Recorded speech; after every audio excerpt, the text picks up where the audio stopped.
समादरणीय धर्मानुरागी भक्तवृन्द, यो पुरञ्जन नाम गरेका राजाको कथा जो यहाँहरूले श्रवण गर्नुभयो अघिल्लो अङ्कमा। अब यस अङ्कमा पुरञ्जन भनेको के हो त? देवर्षि नारदले प्राचीन बरी नाम गरेका राजालाई हजुरले अगाडि धेरै नै पशुहरूको हत्या गर्नुभएको थियो। पशु हत्या गरेको हुनाले पुरञ्जन नाम गरेका राजाको कथा प्राचीन बरीलाई श्रवण गराएर देवर्षि नारदले प्रायश्चित्त गराउने प्रयत्न गर्नुभएको छ। ओम नमो भगवते वासुदेवाय। त यसरी पुरञ्जन नाम गरेका राजाले अनेकौं समय सुखभोग गरेर ती रानीसँग रहे। अन्त्यमा चण्डवेगले 720 फौज लिएर आएर पुरञ्जनको दरबार र सहरलाई नि हडप्यो। अन्त्यमा उनीहरूले छोडेर हिँड्नु पर्यो। देवर्षि नारद भन्छन्, हे महाराज, त्यसपछि त्यो राज्यलाई फेरि मुसलमानको राजभयले आक्रमण गर्यो। यता पुरञ्जन नाम गरेका राजा रानीलाई पनि तिनै मुसलमान राजाहरूले नै आक्रमण गरे। अनि अन्त्यमा त्यही सहरलाई प्रजागरले अथवा प्रजाले नै आगो लगाइदिए। अब यसरी आफ्नो सहर नै आगो लागेको, चण्डवेगले राज्य गर्दा गर्दै सहरलाई नै आगो लागेको देखेर पुरञ्जन राजा रानी सायद बडा झोक्रिएर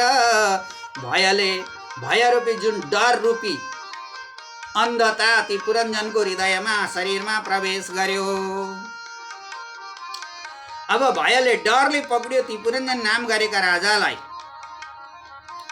अन्तिम अवस्थामा ती पुरञ्जन नाम गरेका राजाले आफ्नो मित्र जो अभिज्ञात नाम गरेका मित्र थिए ती मित्रलाई पनि सम्झिन नपाउँदै ती पुरञ्जनको मृत्यु भयो। महाराज, अन्तिम अवस्थामा के सम्झिए त ती पुरञ्जन नाम गरेका राजाले भन्दा उनी परम सुन्दरी स्त्रीसँग जो सुन्दर भोगविलास गरेको मात्र स्मरण उनको अवस्था अथवा अन्तिम प्राण पखेर उड्ने अवस्थामा रह्यो। बाँकी कुनै पनि स्मृतिहरू थिएनन्। अन्त्यमा स्त्रीलाई सम्झेकोले ती पुरञ्जन नाम गरेका राजा अर्को जन्ममा विदर्भ राजाकी छोरी भएर जन्मिन पुगे। विदर्भ नाम गरेका राजाकी छोरी भएर जन्मिए अनि मलयध्वज राजाका साथ तिनको विवाह भयो। तिनै पुरञ्जनको जो पूर्व जन्ममा पुरञ्जन नाम गरेका राजा थिए अर्को जन्ममा अन्तिम अवस्थामा प्राण जाने बेलामा सुन्दर तिनै आफ्नी स्त्रीको मात्र परिकल्पना गरेको हुनाले, स्मृति रहेको हुनाले, अरू सबै बिर्सेर स्त्रीको मात्र स्मरण रहेको हुनाले अर्को जन्ममा स्त्री नै भएर जन्मिएर मलयध्वज राजाका साथमा तिनको विवाह भयो। ती मलयध्वजसँग धेरै समयसम्म विषय भोग गरेपछि मलयध्वज मरेको विलाप गरिरहेकी रानी थिइन्। आफ्नो पतिको निधनमा बडा विलाप गरिरहेकी थिइन्।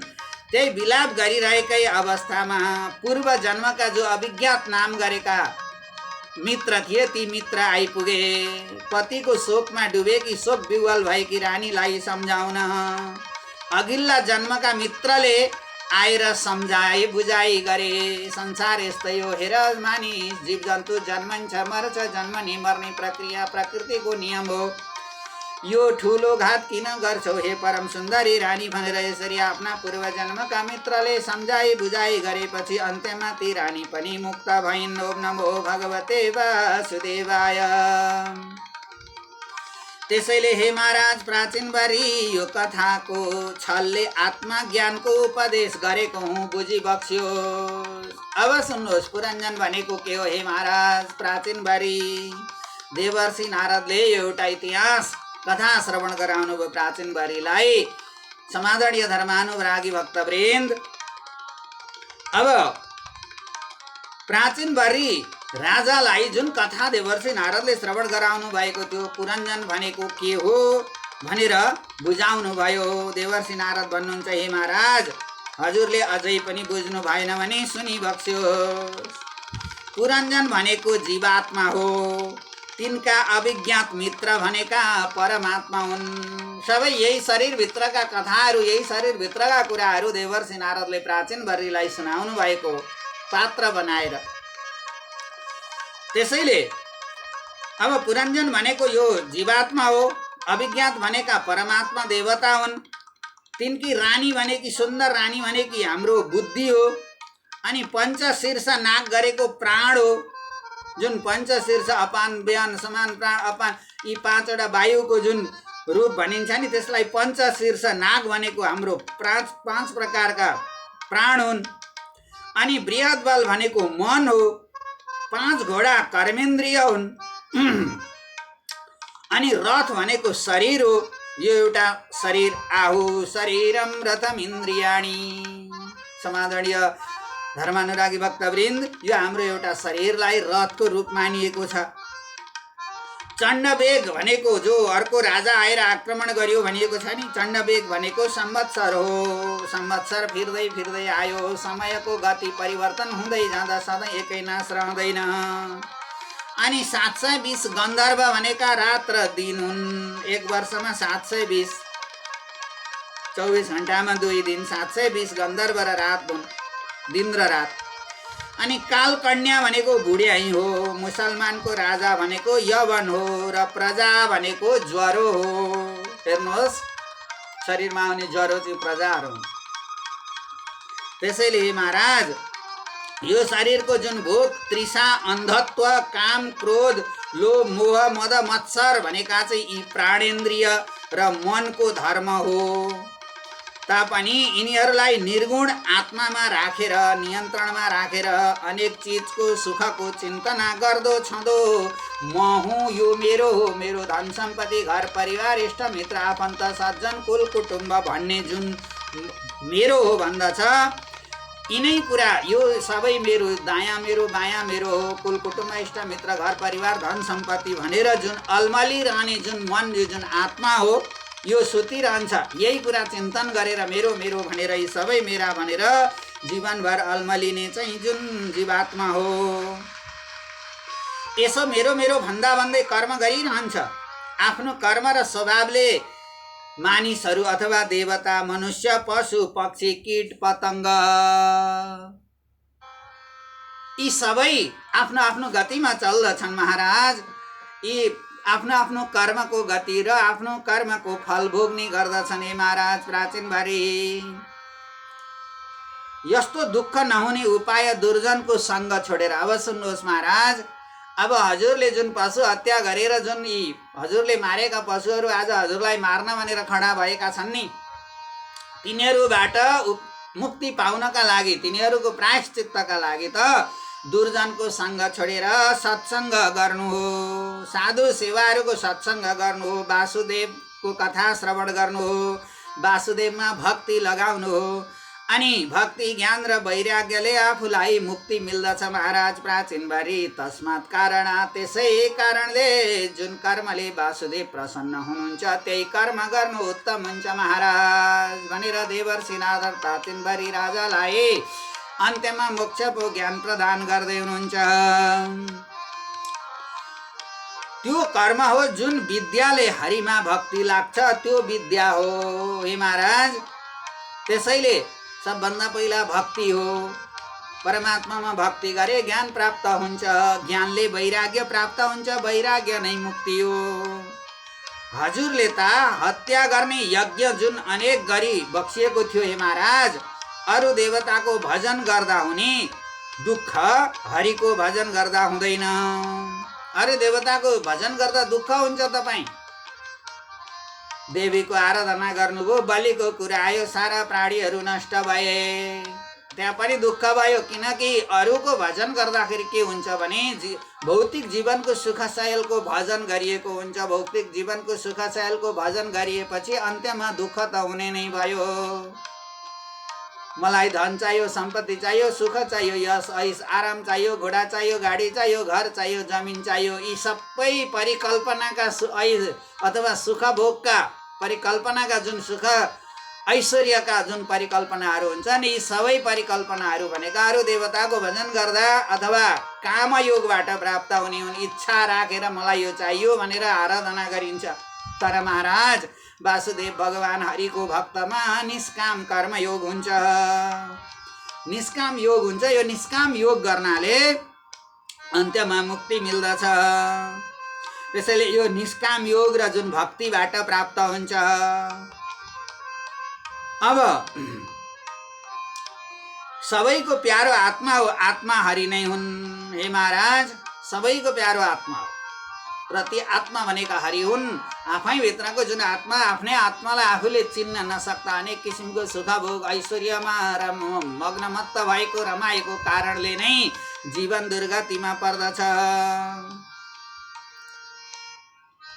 यसरी देवर्षि नारदले ज्ञानको उपदेश दिएपछि प्राचीनबारी नाम गरेका राजाले आफ्नो सम्पूर्ण राज्य मन्त्रीहरूलाई जिम्मा दिएर प्राचीनबारी नाम गरेका राजा प्रायश्चित्त गरी जीवनलाई मुक्त गराउन जङ्गलतर्फ गङ्गा सागरमा गए। त्यतै गङ्गा सागरको किनारमा रहेर भगवान हरिको भजन गर्दै गर्दै आफ्नो जीवनलाई मुक्ति प्रदान गराउन सफल भए वैकुण्ठवास भयो। ती प्राचीनबारी राजाको आफूले जीवनमा सारा मारेका पशुहरूको अथवा पशु हत्याबाट पनि प्रायश्चित्त प्राप्त गरे। ओम नमो भगवते वासुदेवाय। अब यता प्रचेताहरूका तपस्याबाट, जो प्राचीनबारीका छोराहरू थिए जसले चाहिँ भगवान शिवको आशीर्वादबाट जङ्गलमा 10 भाइ छोराले तपस्या गरेका थिए, तपस्याबाट प्रसन्न भएका भगवान भन्नुहुन्छ, हे नृप राजा, हे राजा नन्द राजपुत्रहरू, तिमीहरूदेखि म प्रसन्न भएँ। यी वृक्षहरूकी कन्या तिमीहरूले विवाह गर्नुपर्छ। यिनका गर्भबाट भएका तिमीहरूको पुत्रबाट सृष्टि अत्यन्त खुब प्रकारले चल्नेछ। तिमीहरूले पनि सृष्टि चलाउनु पर्छ भनेर भगवान नारायणले उपस्थित भएर ती प्राचीनबारी नाम गरेका राजाका 10 जना छोराहरूलाई वृक्षहरूकी कन्यासँग विवाह गर्ने आशीर्वचन प्रदान गर्नुभयो। ओम नमो भगवते वासुदेवाय। धेरै समयसम्म विषय भोग गरेर तिमीहरू पनि मुक्त हुनेछौ। अब अझै अरू केही वर माग्नु छ भने माग, म तिमीहरूदेखि अत्यन्त खुसी छु। तर मैले जुन कुरा पहिला तिमीहरूलाई भने, वृक्षहरूकी कन्यासँग विवाह गरेर सृष्टि चलाऊ, वंश विस्तार गर भने, यो चाहिँ तिमीहरूले छोड्नु हुँदैन। बाँकी अरू के इच्छा राखेका छौ त्यो पनि वर माग भनेर भगवान नारायणले ती प्राचीनबारी नाम गरेका राजाका छोराहरूलाई भन्नुभयो। ओम नमो भगवते वासुदेवाय। अब ती प्रचेताहरू भन्छन्, हे भगवान, जन्म जन्मान्तर हजुरका भक्तको सँग कहिल्यै पनि नछुटोस्। हामीले त माग्ने वर यही हो। यति भन्दा साथ भगवानले तथास्तु, ल तिमीहरूको इच्छा पूर्ण हुनेछ, यति भनेर भगवान नारायण त्यहाँबाट अन्तर्ध्यान हुनुभयो। अब यता वृक्षहरूले दिएकी मारिसा नाम गरेकी कन्यासँग तिनीहरूले विवाह गरेर 1 लाख वर्षसम्म विषय भोग गरे। ब्रह्माका पुत्र भए तापनि महादेवको अपमान गरेकाले मारिसाका गर्भबाट उनै दक्ष प्रजापति प्रचेताहरूका पुत्र दक्ष नामका भएर जन्मिए। हेर्नुहोस् त, तिनै प्रचेताहरू जसले वृक्षकी कन्या विवाह गरेका थिए, यता भगवान शिवको अपमान गरेकै कारणले तिनी मारिसा अथवा वृक्षहरूकी छोरी र प्रचेताहरूकी पत्नी मारिसाका गर्भबाट दक्ष प्रजापति प्रचेताहरूका छोरा भएर पुनः जन्म लिन पुगे। ओम नमो भगवते वासुदेवाय। 1,00,000 वर्षसम्म वासुदेवको सेवा सहित ती प्रचेताहरूले राज्यको सुख भोग गरे। अन्त्यमा रानीलाई छोराको जिम्मा दिएर, अथवा विशेष गरी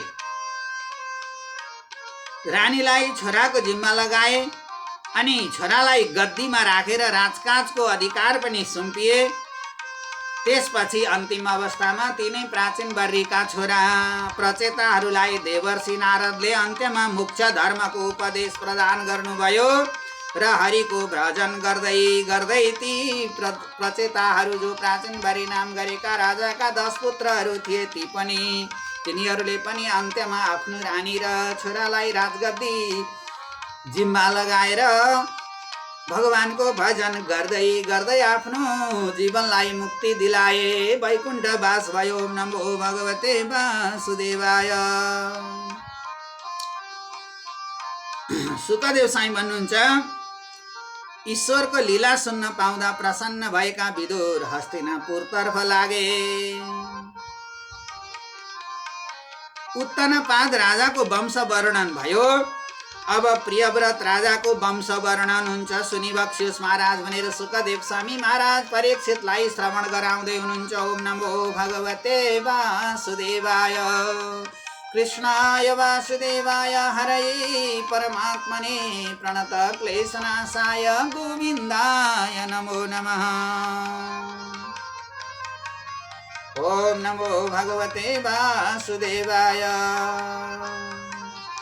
समादरणीय भक्तवृन्द, यो श्रीमद् भागवत महापुराण कसले कसलाई सुनाएको हो भन्ने कथा प्रसङ्ग त यहाँहरूले प्रथम स्कन्धमै श्रवण गरिसक्नु भएको छ। अब यहाँ विशेष गरी यतापट्टि सुखदेव स्वामीले महाराज परीक्षितलाई जब 7औं दिनका दिन तक्षक नामले डसेर मर्ने जुन श्राप पर्यो, त्यही श्रापबाट मुक्ति दिलाउनका निमित्त गंगाको किनारमा सुखदेव स्वामीले महाराज परीक्षितलाई श्रवण गराउनु भएको श्रीमद् भागवत महापुराणका भक्ति, ज्ञान र वैराग्यले भरिएका अत्यन्त मिठा रसिला कथा प्रसङ्गहरूमा स्वयम्भु मनुका 2 सन्तान प्रियव्रत र उत्तनपाद थिए। ती उत्तनपादको वंश वर्णन यो 4थ स्कन्धमा पूर्ण भएको छ। अब प्रियव्रत नाम गरेका राजा स्वयम्भु मनुका जेठा छोरा प्रियव्रत नाम गरेका राजाको वंश वर्णन यो 5म स्कन्धबाट यहाँहरूले श्रवण गर्न सक्नुहुनेछ। ओम नमो भगवते वासुदेवाय।